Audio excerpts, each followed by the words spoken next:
As we look into Titus chapter 2, we're going to see that Paul begins and ends this chapter with a charge that he gives to Titus. So let's begin reading this first few verses of this chapter. Titus chapter 2, beginning in verse 1. But as for you, speak the things which are fitting for sound doctrine. Older men are to be temperate, dignified, sensible, sound in faith, in love, in perseverance. Older women likewise are to be reverent in their behavior, not malicious gossips, nor enslaved to much wine, teaching what is good, so that they may encourage the young women to love their husbands, to love their children, to be sensible, pure, workers at home, kind, being subject to their own husbands, so that the word of God will not be dishonored. So again, Paul begins by giving a charge to Titus. He tells him to speak the things which are fitting for sound doctrine. Now, in some ways, this is sort of a conclusion to chapter 1. As we looked at chapter 1, at the end of that chapter, Paul talked about the fact that there were many rebellious men, empty talkers and deceivers in verse 10. He said in verse 11 that these men must be silenced. He said that Titus in verse 13 was to reprove these false teachers, that they were trying to turn people away from the truth, chapter 1 and verse 14 says, and that for them nothing is pure because they have corrupted these things because their mind and their conscience is defiled, as verse 15 of chapter 1 says. So right after saying all of that, Paul tells Titus that you are to speak the things which are fitting for sound doctrine. When he refers to sound doctrine, that word sound means it is wholesome or healthy or safe. The same word is used by Paul in his letter to Timothy, 2 Timothy chapter 1 and verse 13, where he says, retain the standard of sound words, which you have heard from me. And he warned Timothy in 2 Timothy 4 and verse 3, that the time will come when they will not endure sound doctrine, but wanting to have their ears tickled, they will accumulate for themselves teachers in accordance to their own desires, and turn away their ears from the truth and turn aside to myths. So there would be some who would not want to listen to sound doctrine, those words that are safe and wholesome and healthy, the words that are from God and revealed by the apostles. Some were not going to want to listen to those words, but Timothy and here Titus, they were to speak the things that were fitting for sound doctrine. And included in this are instructions to different groups of people. Titus, in his work of preaching the gospel and speaking those things which are fitting for sound doctrine, he is going to give instructions to certain groups of people. He begins by addressing those who are older men, or telling Titus, this is what you are to teach to those who are older. Not necessarily those who are elders. It could include those individuals, but regardless of whether they serve as elders, as he would talk about in chapter 1, or would not serve as an elder, they are to have these characteristics that he describes here in this verse. So older men, he says they are to be temperate. This word is used in the qualifications for elders in 1 Timothy chapter 3 and verse 2. And as we talked about in that study, this word means that he needs to be able to think clearly. Obviously, this is important for an elder in the church, but it's not limited to the elders. Any older men, they are to be temperate. They are to think clearly. They are to be dignified or honorable and have a reputation of being trustworthy. This word was used not for the elders' qualification in 1 Timothy 3, but in the qualifications for the deacons in verse 8 of that chapter. So they are to be known as being trustworthy, that people can depend on them, that they can rely on them. They are to be sensible. The word prudent is used in the qualifications for elders in 1 Timothy 3 and verse 2. It's the same Greek word, but it's translated here as sensible. It refers to the fact that he is able to curb his own desires or impulses, to exercise self-control.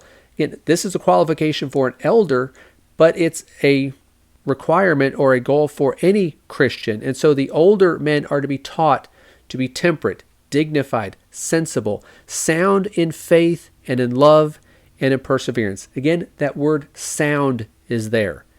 Wholesome, healthy, or safe, that they are exhibiting these characteristics of trusting in God, showing love for others, and endurance through the trials that they are going to have to face. So Titus here is going to give instructions to the older men that they are to exhibit these qualities. Then Paul tells him that he is to give instructions to the older women. The older women likewise are to exhibit certain characteristics. They're not exactly the same as the ones for the men, but the overall qualities of them, they are related to what he described for the men. So the older women, they are to be reverent in their behavior, holy in their conduct. They are to conduct themselves in a way that is proper and right. They are not to be malicious gossips. They're not slandering others or speaking evil of others. And when we think about gossip, this is something that is done in secret. So they are not going behind someone's back and talking about them and trying to destroy them or ruin their reputation. They are not malicious gossips. They are not enslaved to much wine. We talked about this in the qualifications for deacons, where it says they were not addicted to much wine. It's the same idea here, being enslaved or being addicted to this. And when we talked about the qualifications for deacons, we noticed that that word means that he's not paying attention to it. It's not that he drinks a little bit of alcohol but doesn't get drunk on alcohol. It means that he avoids it. He's not paying attention to it. This is the same idea here, that she is not giving into it, and she is not going to become enslaved to it. So the older women do not be enslaved to much wine, and the older women are to teach what is good. Women are to be teachers. They have a limited scope of what they are able to teach. We studied in 1 Timothy chapter 2 and verse 12, where Paul said, "I do not allow a woman to teach or exercise authority over a man, but to remain quiet." So if she is not to teach or exercise authority over a man, and Paul told Titus, well, these older women, they are to be told to teach what is good. Who are they teaching? Well, you could include children in here. They would not qualify as the men, as 1 Timothy 2 and verse 12 says, but also the younger women. These are ones that they would have an opportunity to teach. And this is what Paul goes into next, that the older women, they are to teach the young women. So these instructions here for the young women, while Titus could teach this, Paul could teach this, Paul is encouraging the older women to be the ones to teach the younger women. This could be done more effectively from those who have a similar life experience. The older women would have gone through the things that the younger women are currently going through, and would be able to relate to them better than someone like Titus or someone like Paul could do. Even if the message is the same, the truth is the same, but it is better received from someone that those who are being taught, they know that the one teaching them can relate to this. So the older women, they're told to teach the younger women. And what are they going to be teaching them? They're teaching what is good and encouraging them to follow this, but what exactly are they teaching them? Well, they're teaching them to love their husbands. Now, obviously, this is assuming these younger women are married. Not all of them will be married, and the same thing with the next thing that they're teaching about children. Generally speaking, the women are going to get married. They're going to have children. That's not universally true, but that is generally true. That's generally how things work. So you have women who are being taught, the younger women told to love their husbands and to love their children. Both of these that will be in their household.